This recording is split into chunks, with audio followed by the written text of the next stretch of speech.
She became one of the most recognizable faces on the internet. Not because she wanted fame, not because she built an empire, not because she carefully planned a public image, but because millions of people clicked. One click at a time, one share at a time, one algorithmic recommendation after another. In less than 3 months, Mia Khalifa became one of the most searched names on Earth. Not a celebrity in the traditional sense, not a brand, not a business mogul, just a name, repeated endlessly by strangers. Today, years later, her image still circulates endlessly online. Uploaded, reposted, mirrored, downloaded. Yet she owns almost none of it. No control, no royalties, no off switch. This is not a story about adult entertainment. That's just the surface. This is a story about how the internet creates icons and then traps them inside their worst moment, freezing a single decision in time and replaying it forever. This is the story of Mia Khalifa.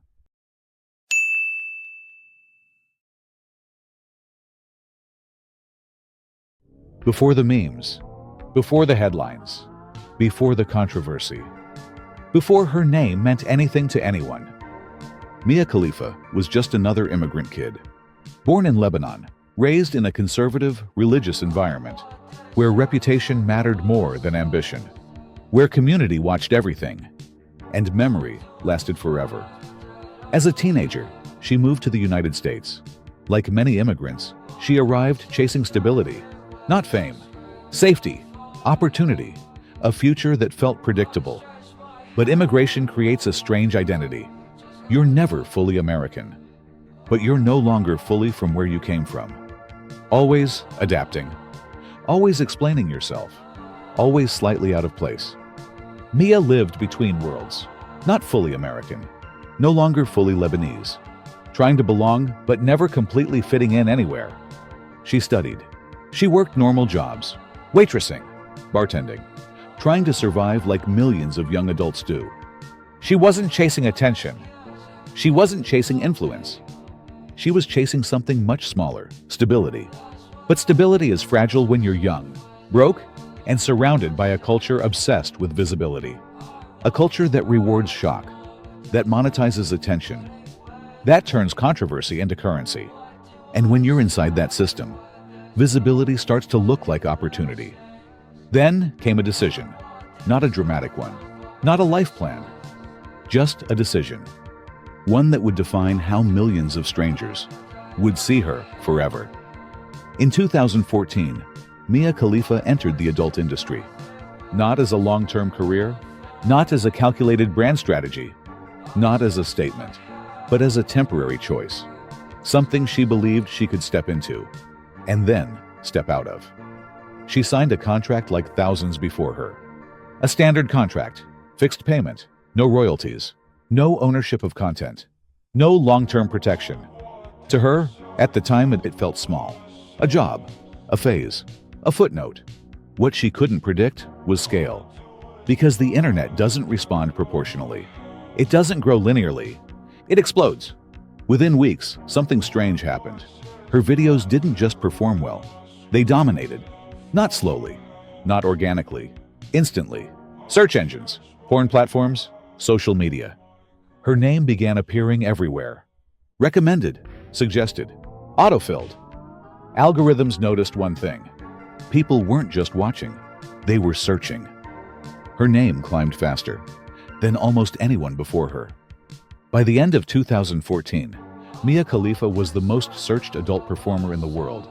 In just 3 months. No strategy, no control, no preparation, just exposure. But here's the paradox. The more famous she became, the less power she had. She wasn't running the machine. The machine was running her. The attention didn't stay confined to adult websites. It leaked, it spread, it escaped its original context. News outlets picked it up. Political groups reacted. Extremist forums took notice. Her image stopped being entertainment. It became a symbol, a target. She began receiving death threats, harassment campaigns, messages filled with rage from people who had never met her, never spoken to her, never tried to understand her. Her image was weaponized, used to provoke, used to shame, used to intimidate. At just 21 years old, she was facing a global audience. No media training, no legal protection, no guidance, just exposure. This is the side of viral fame we rarely talk about. It doesn't ask if you're ready. It doesn't care if you survive it. After roughly 3 months, Mia Khalifa quit the industry. No press release, no farewell video, no redemption arc. She simply walked away. She did what everyone says you're supposed to do. She stopped. But quitting didn't end the story.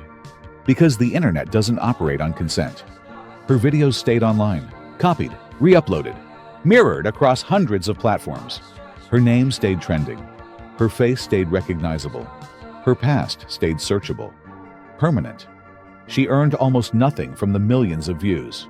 Roughly $12,000. That's it. Meanwhile, studios profited. Platforms profited. Aggregators profited.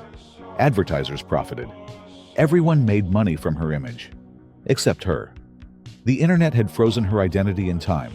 One decision, 3 months. One version of her, preserved forever. Years passed. Mia tried to move on. But the internet doesn't forget. And it doesn't forgive easily. She applied for jobs. People recognized her. Not for her skills. Not for her education. For her past. She lost opportunities before she could even explain herself. She faced public shaming. Casually. Jokes. Comments. Just curiosity. She became a punchline. Every attempt to redefine herself was met with the same invisible wall. That's not who you are. This is how digital identity works. Your past becomes your prison. Not because you choose it, because the internet refuses to update. And there's something deeply asymmetrical about it. Millions of people consume your image, but you're the only one who has to live with the consequences. The audience moves on. The algorithm doesn't. Mia Khalifa wasn't allowed to grow up in public. She was locked inside a snapshot. Forever 21, forever viral, forever searchable. Instead of disappearing, Mia did something unexpected. She spoke. Not carefully, not diplomatically, honestly. She exposed contract structures. She explained how adult industry contracts work. No royalties, no residuals, no ownership. She criticized exploitation, not just in adult entertainment, but in the attention economy itself. She talked about how viral fame works, how platforms monetize outrage, how visibility becomes a trap, how consent disappears once content scales. She explained something most people never think about. Virality benefits systems, not individuals. Slowly, she rebuilt herself, not by erasing her past, but by reframing it. She became a media personality, a sports commentator, an entrepreneur, a public voice. For the first time, she wasn't being watched. She was speaking back. And that made people uncomfortable. Because her story challenges something fundamental. It forces a question we don't like answering. Who profits from your mistakes? Who decides if you're allowed to evolve? In the attention economy, your lowest moment can become your most valuable asset. For everyone except you. Platforms don't care if you regret it. Audiences don't care if you change. Algorithms don't care if you grow. They care about engagement. And controversy never expires. Mia Khalifa isn't a scandal. She's a case study, a real-world example of what happens when the internet scales faster than empathy. Her story isn't about sex. That's the distraction. It's about ownership, power, and what happens when a system that never forgets decides you don't deserve to be updated.